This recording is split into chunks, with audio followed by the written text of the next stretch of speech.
On today's episode, I'll be chatting about all of my whips, all of my knitting projects that I've been working on, as well as a ton of spinning projects.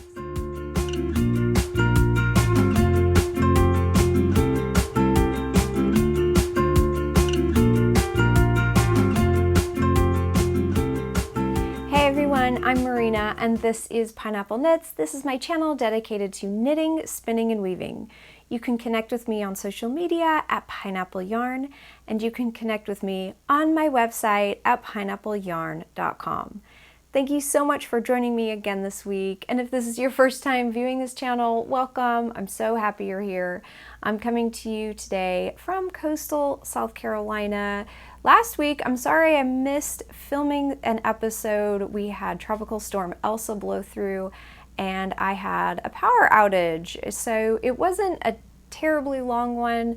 It wasn't days and days or anything like that, but it was just long enough where I was unable to record. I use studio lights in my recording, and no power means I can't use all the things I normally use. So unfortunately, I missed an episode last week, but I am back this week with tons to share. So let's get started. I made a delicious glass of iced tea. This is Stash in the Meyer lemon flavor. I've been adding this to all of my orders in the shop because it is one of my favorite flavors. It's super fresh, tons of flavor, so it's really great for iced tea. It's really great hot as well, and I have really been enjoying it this summer. So I did make some progress on my Emma top number 2. I don't know what it is about sometimes with knitting projects or any kind of crafting project. Sometimes I just have a mental block and it seems so much more difficult than it's actually going to be. When I actually take the time to do it, it ends up working out. It's not as difficult as I thought. So this is a really great top. It is a tank, and it's knit into 2 pieces and then seamed on the sides and on the shoulder straps. So this is the front, and it turned out so great. It was so fast from the point that I last showed you. I just needed to sit down, read the pattern, and actually work on it. So here is the progress so far. I really like the finishing on this tank. All the decreases and everything, it just gives it such a nice finished look. And so far so good. Now I think on the back, I've decided to make the back exactly like this. And in the pattern, you have the option to either do the back basically the same shape, but the V is more of like a high back. It comes up on the neck. And the other option is just to knit basically an identical piece to this. So I think I am going to knit an identical piece purely for the fact that I will be wearing this when it's still quite warm. My plan was to wear this in the fall, and it's still usually quite warm here in the fall. So this is just going to be a really nice piece to get those autumnal colors and kind of get that out of my system. So because a sweater is not an option yet when it truly is the fall. This is such a great yarn. It is Bamboo Pop by Universal Yarns in the colorway Winter Squash. It's a really nice kind of rusty orangey terracotta color. And I really enjoy this yarn. It is a little splitty. I've worked with it before, but the feel of the yarn and the wear of it makes up for it. So that's what I'm using so far. I have not used an entire ball yet, and I am knitting the second size with I'll put the needle size below because I'm still not sure what I'm using. I believe it's a US 6, which would be a 4mm. I finished this up about last week and then moved on to some other projects, so I don't remember everything off the top of my head, but I do plan on starting this again. This is knit from the bottom up.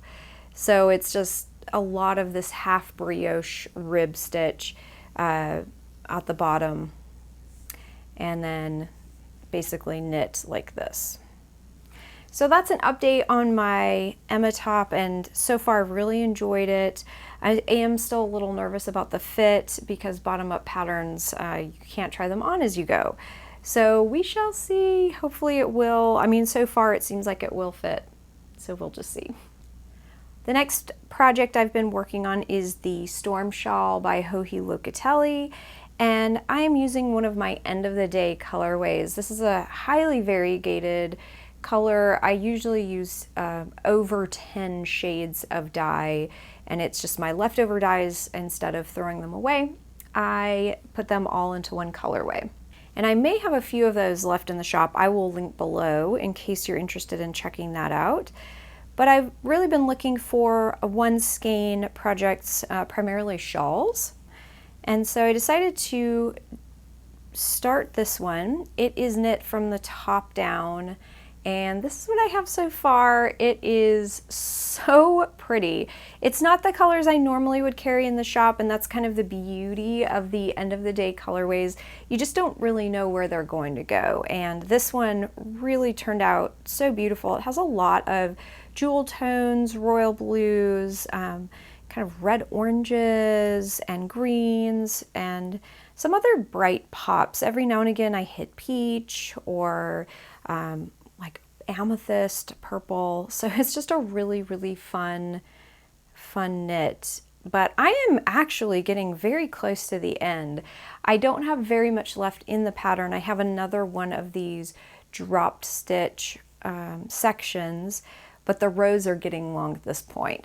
So this is knit on, let's see, I'm knitting this on a US size 6, which is a 4mm, which is, I believe, a step down. I think the pattern calls for a size 7, but the nice thing is about using a larger needle, like a 6 in my case, is that it's really turning out to be quite lacy. And so this is a fingering weight yarn, but once I block it, and I will block it probably fairly aggressively, it's really going to stretch out and bloom and really make these drop stitch sections shine. So so far so good on this. I'm still really loving it. I'm very interested to see how large the shawl becomes. I have this is the entire thing so far, and I don't know how long this cable is on these needles, but it is scrunched up on the needles, and hopefully it will stretch out even longer and just really be quite a long shawl when it's finished. And I think it will be. It has a good amount of increases on each row, so most likely it will become longer and longer. But so far it's great. It's so beautiful. And as you can see from this cake, I mean, I really do have quite a lot left. I haven't weighed it, but I'll be interested to see how much actually, you know, if I have to add more onto the pattern or what have you, because I feel like I have a lot left though. Unless I weigh it, a cake this size can be a little deceiving as well.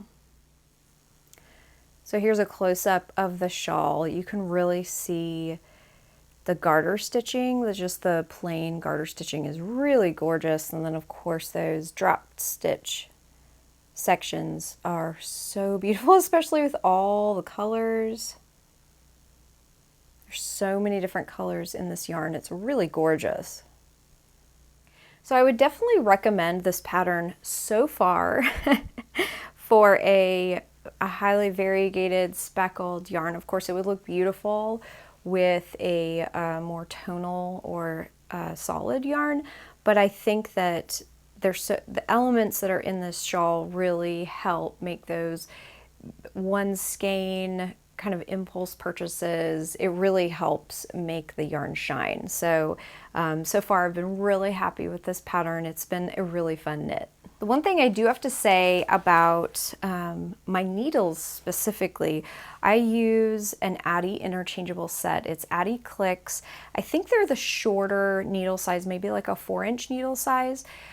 But one thing that has always, it hasn't really, I wouldn't say bothered me about those interchangeable sets, but it has been an issue here and there, is that the joins aren't completely smooth. So when you have a fixed size circular needle, the needle can't come off, so it's just a real nice smooth join most of the time. But on the Addy Clicks, I've had a little bit of issues with the dropped stitch sections because you're wrapping the yarn around your needle a few times for every stitch, and that's how you get those beautiful long dropped stitches. But the problem is they're catching on my joins, and to the point where I am having to use a fixed needle on those sections just because I need a smooth join to actually move the needles along on the next row. So that's been a little frustrating, but I wanted to share that with you in case you knit this shawl. You might, if you have Addy Clicks or you have an interchangeable needle set where the join isn't completely smooth, that might be an issue when you get to the drop stitch section. All right, I have been spinning a ton. I have been spinning a ton, and I want to share with you, I have 2 finished skeins and then another spin in progress. So the first skein I want to share with you, I've shown in progress this skein, and I don't think I've shared it. I don't think I shared it 2 weeks ago, but this is my pink Seaglass spin. It is a Superwash Merino and Nylon, and it's a colorway that I had carried in the shop. And I may be sold out right now. I'll link below either way, but this turned out so gorgeous. It was 106 grams and it turned out to be about 235 yards. It's a 2-ply and I spun it as a fractal gradient. So you can see that 2-ply really is shining with all of these colors. We've got pops of turquoise, and obviously the pink is just really the shining star in this spin. Pops of yellow and green.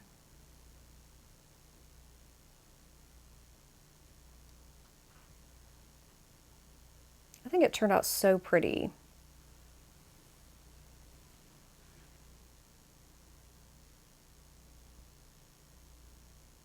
So I can imagine this as a cold weather accessory. This would be so, so pretty knit up into a hat or a pair of mittens. It's just so beautiful and so fun. It definitely turned out exactly how I wanted it. So I was very happy with this spin. It was really a pleasurable spin from start to finish.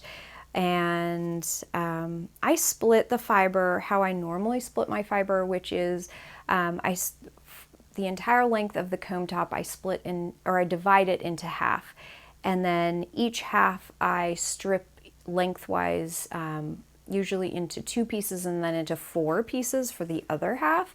What that does is the colors normally don't land on each other, or if they do land on each other as you're plying, it's not for a really long time. So you get this, I guess you don't get a lot of pooling of one color in any section, and it just lends itself to a really beautiful barber pulled spin. The next one I finished, I didn't show you on the episode at all because I started it last week and finished it last week. So this is a beautiful comb top by Three Waters Farm. It's called Rainbow Sherbet, and it is Corriedale, and so it just has a really beautiful hand, slightly toothy, but a very pleasurable, easy spin. And I prepped the fiber the same as my pink Seaglass, where I split it in half and then I divide it into half, and then I split each half lengthwise into varying thicknesses. So this one I think I did strip one half into two, and then the other half I stripped it into four lengthwise pieces. But again, a beautiful 2-ply barber pole effect. And let me see, this is 106 grams and about 230 yards. So actually, surprisingly or not, these are very, very similar. I hadn't even noticed that until I read the tags. They're both exactly the same weight and very close to the same yardage, which is so interesting. But you can see all the beautiful colors in here. Lots of reds and oranges and pinks. There were pops of lime green and light blue and deep kind of almost like a teal blue green, and it really added some nice contrast in the skein. This was just a beautiful, beautiful spin, beautifully prepped fiber, beautifully dyed. So super happy with this spin. So another finished object, another finished spin, and I failed to mention that I actually spun both of these, the pink Seaglass and the rainbow Sherbet. I spun both of those on my electric Eel Wheel 6.0. I have been using it a ton, and mostly because it's just so convenient and it's fun. It's a really fun little wheel to spin on, and yeah, really been enjoying it. So the next spin, unfortunately, has not been so enjoyable, just being honest about it. I have a few of the Hedgehog Fibres Fiber of the Month Club left in my stash, and I've just been working through them. I used to subscribe every 3 months, and I don't anymore because I was receiving a lot of like really dark fibers, just, you know, a lot of black or a lot of brown, and I like light and bright fibers mostly. So I decided to just spin up what I have in my stash, and then maybe I'll resubscribe later. But I had this this fiber. It is by far my favorite dyed fiber that I ever received in the Fiber Club, and it's just a gorgeous, randomly dyed pink peaches, neon green, I mean, so many different colors, royal blue, tons and tons of just this fun, speckly, randomly dyed fiber. And it's a mixture of merino, Tessa silk, and viscose, which sounds absolutely amazing. But the top had the viscose, I'm fairly certain it was either viscose or the Tessa silk, was not blended. It had streaks of either the viscose or the Tessa silk. I'm pretty sure it was the viscose running through the top, and it was so difficult to spin. And this is my third attempt on spinning this fiber. Every time I pick it up, it is so difficult. And it's just because it's not blended well, I guess, or it's not completely blended. I know that it's intentional and it's very beautiful. Let me show you close up so you can see what I'm talking about. So as you can see that kind of undyed streak right through the top. That's the issue that I'm having with the top itself. It is so difficult to spin that because it just wants to go straight through the wheel. It's a very long fiber. It's difficult to break up. It's difficult to draft.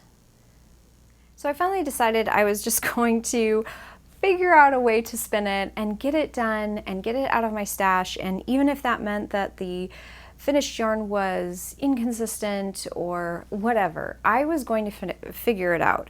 And so I had already split this top, divided it into half, and then split it into 2 and then into 4, just as I explained.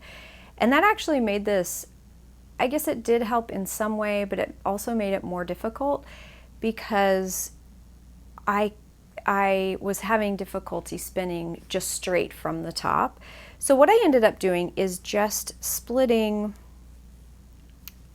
basically taking a piece of the top and just pulling it off and then fluffing it widthwise, basically doing this and just fluffing it way up, taking the streak of, I'm assuming it's viscose, and just fluffing like this. So it's super, super fluffy, lots and lots of air in it.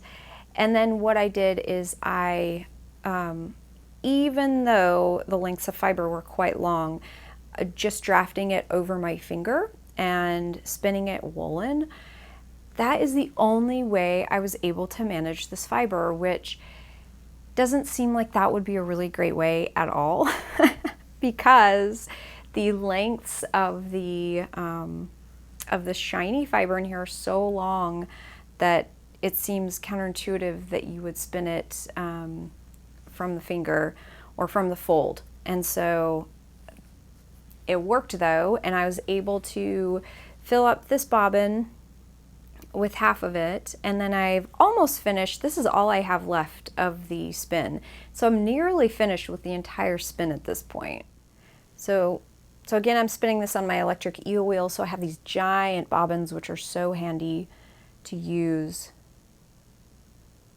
But you can see all those really fun colors. It's really, really such a beautiful fiber, but gosh, is it hard to spin.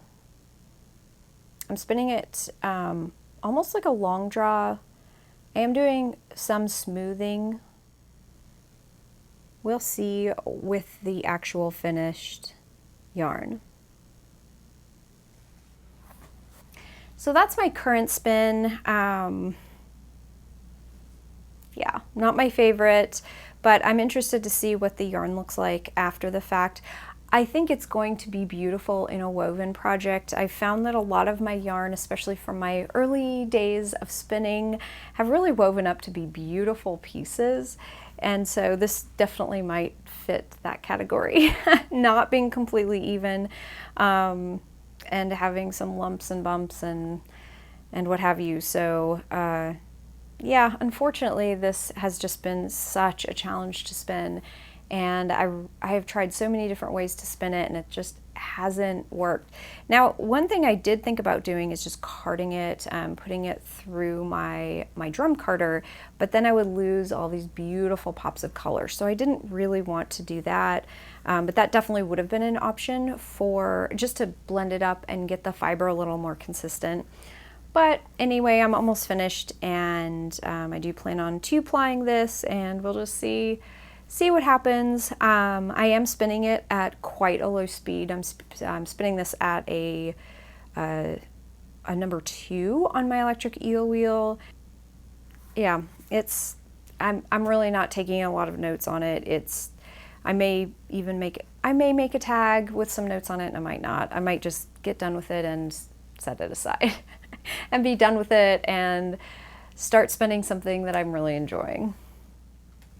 Well, that's really it for all of my projects this week. Yeah, I've really been enjoying all of my spinning.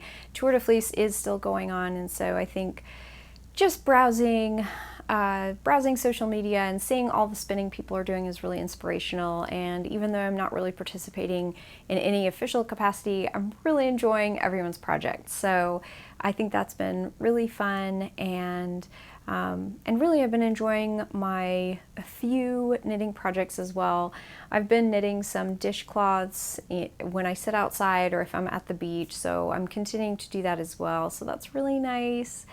But yeah, we have power again after Tropical Storm Elsa.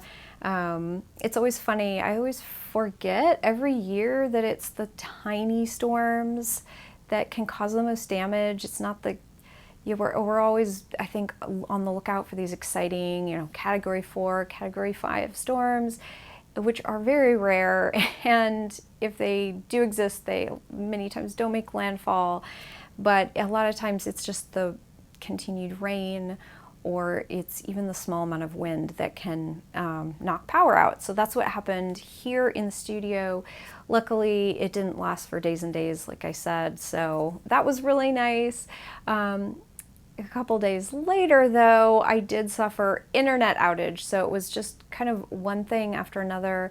I'm still waiting to get my internet completely fixed. Right now it's kind of patched together and it's holding on, it's doing okay, but I wouldn't be surprised if I have problems with it again before the internet company completely fixes it, but kind of makes you thankful for when everything's working normally and you don't have to worry about power outages or internet or whatever. So kind of an eventful week, and yeah, but everything's good and the house is good and animals, so we're thankful for that. I'm going to be filming a shop update preview right after this, so definitely keep your eye out for that.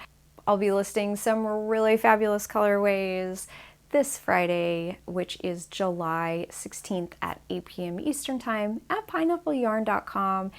In case you're interested, I will be listing Seaglass Summer, which I have not dyed for quite a while, and it's a gorgeous colorway. I know a lot of you will be interested in it, so definitely check that out, as well as a bit of spinning fiber as well. So I hope you'll join me for that update right after this. And yeah, other than that, that is it for this week. Thank you so much for joining me. If you enjoyed this episode, I'd love if you'd give it a thumbs up. I will see you next week with another episode, fingers crossed. But until then, I hope you're enjoying all of your crafting, and I hope you have an awesome day. Bye.